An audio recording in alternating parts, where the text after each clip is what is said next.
Mari mendengarkan kelanjutan novel Insya Allah Suamimu Jodohku karya Arwen CTB bagian 23 Laporan Usaha. Selamat mendengarkan. Sebagaimana malam sebelumnya, Tama masih tetap bersabar terhadap Asmi. Dia mengalah dengan memilih tidur terpisah dalam satu ruangan. Hal itu justru makin membuat Asmi yakin bahwa perasaan Tama kepadanya benar-benar murni, tanpa dorongan nafsu belaka, seperti yang sempat dia duga sebelumnya.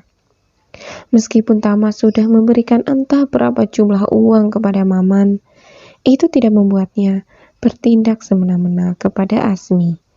Sampai gadis itu berpikir, apakah benar Tama mencintainya? Udah tidur, Pak? Tanya Asmi dari tempat tidurnya. Belum, Asmi. Ada apa? Kemarin Bapak bilang sama Dennis kalau Bapak bangga sama dia, kan? Iya, benar. Jadi, apa pandangan Bapak tentang anak? Maksudku, apa Bapak mau punya anak lagi? Pertanyaan macam apa itu, Asmi? Tentu aku mau punya anak lagi, tapi mungkin memang belum rezeki. Aida dan Sita, mereka belum kunjung hamil. Oh ya? Asmi cukup terkejut dengan pengakuan Tama. Aku berpikir, mungkin karena keluarga kita diberikan kemudahan dalam hal materi, makanya ada hal lain yang agaknya ditunda oleh Tuhan. Iya. Asmi berpikir, betapa polosnya Tama. Dia adalah laki-laki dewasa yang sabar, penyayang, sekaligus tegas. Namun bahkan dia tidak tahu kalau para istrinya meminum pil KB. Sementara Asmi, dia tidak perlu minum pil itu, sebab tidak terjadi persengkemaan pun di antara mereka. Kenapa tanyakan hal itu? Selidik Tama penasaran. Cuma ingin tahu, Pak, soalnya di rumah ini gak ada anak-anak. Hehe. Iya, mungkin itu juga alasan kenapa aku sering merasa kesepian. Malang, sungguh malang nasib Tama, batin Asmi. Namun, dirinya pun meyakinkan diri bahwa kehadiran Asmi akan membuat Tama tidak perlu lagi merasa kesepian. Dia akan menjadi orang yang siap merepotkan Tama, sehingga rasa sepi itu hilang.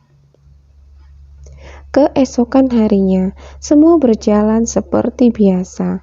Bahkan, sekarang Asmi bisa lebih akrab dengan Mariana, Aida, dan Sita. Suasana rumah membaik, dan itu melegakan bagi Tama, bahwa dia tidak harus mengkhawatirkan Asmi seperti sebelumnya. Usai sarapan, ketika istri Tama berangkat kerja, sementara Asmi dengan antusias, dia menuju perpustakaan. Banyak hal yang harus dipelajarinya di sana. Asmi, ayo kita pergi ke kota, ajak Tama ketika dia sedang menekuni deretan buku-buku dan dokumen. Ah, iya Pak, aku ada perlu untuk urusan pekerjaan. Bagaimana kalau aku nggak ikut, Pak? Kenapa? Kamu suka di sini? Iya, Pak. Gak apa-apa kan? Tempat ini luar biasa. Ya sudah kalau gitu. Aku pergi ya. Kalau kamu perlu sesuatu atau mau beli sesuatu keluar, ada Pak Ian. Hati-hati, Pak. Tama meraih kepala Asmi dengan lembut sekaligus cepat, lalu mengecup keningnya. Doakan aku, Asmi. Aku akan merindukanmu. Asmi terdiam membisu.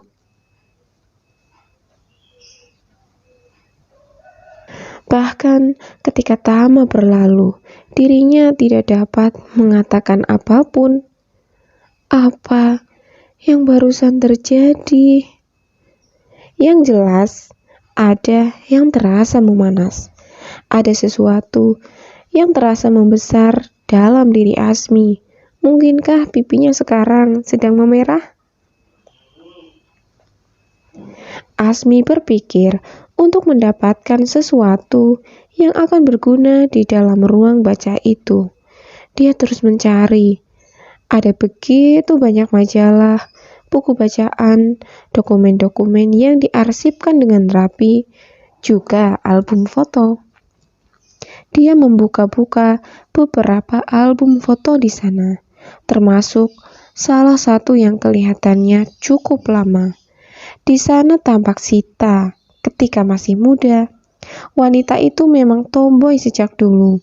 Foto-fotonya ketika masih lajang juga kebanyakan bersama para lelaki. Asmi tidak heran, bahkan dalam foto kenangan sekolah Sita adalah satu-satunya perempuan di antara puluhan siswa. Jadi, Sita belajar teknik. Perempuan itu membuat Asmi berpikir bahwa akan lebih mudah mendekati Sita ketimbang kedua kakak lainnya. Asmi pun berencana akan bicara pada Sita. Berdua saja, mungkin nanti saat wanita itu sudah pulang kerja. Sore hari, semua orang sudah berada di rumah. Tama juga sudah kembali ketika Asmi sedang duduk-duduk di depan kabin. Pria itu langsung menemui Asmi. "Aku pulang." "Selamat datang, Pak." Akhirnya bisa pulang ketemu istri. Besti. Asmi tertawa mendengarnya. Mereka pun beristirahat sejenak di dalam kabin untuk kemudian berkumpul di rumah utama. Mereka makan malam bersama. Sita tampak penuh minat ketika menyimak Asmi bercerita mengenai kegiatannya seharian. Dia tidak menduga kalau Asmi sangat mengagumi hasil kerjanya di ruang baca. Terlebih, ketertarikan Asmi akan buku-buku membuat Sita merasa bahwa sekarang dia memiliki teman yang satu frekuensi di rumah. "Apa saja yang sudah kamu baca?" tanya Sita penasaran. "Gak banyak, Kak. Cuma sedikit. Itu pun belum beres semua." "Iya, gak apa-apa, pelan-pelan aja," jawab Sita menyemangati. Usai makan malam, mereka semua berkumpul di ruang tamu. Mereka mengobrol sejenak sebelum kemudian Tama turun dari kamarnya. "Mari kita mulai," ucap Tama. Mereka bertiga bangkit mengikuti Tama ke ruang kerjanya. Asmi tetap duduk di sofa ruang tamu. Dia pikir dirinya tidak perlu ikut, tetapi Mariana mengajaknya. Mariana, Sita, dan Aida, mereka berkumpul di satu meja, membuat Asmi juga mengikutinya, sementara Tama berada paling depan memimpin semuanya.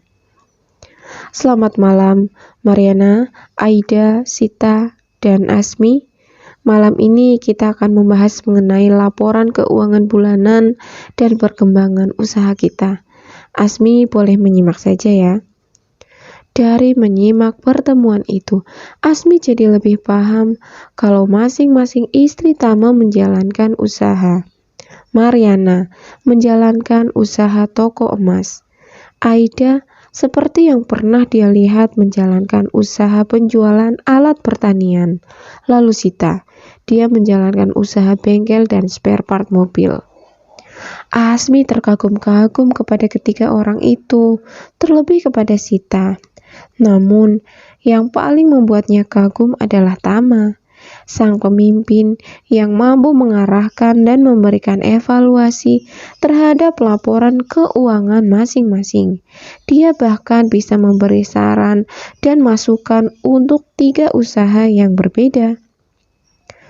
Untuk Mariana, penurunan penjualan memang tergolong kecil, tapi ada baiknya kita lebih inovatif dalam hal desain perhiasan. Kalau perlu kita ambil beberapa model yang benar-benar baru untuk tahu respon pasar. Baik, Tama. Asmi juga baru tahu kalau mereka bertiga dapat gaji tetap.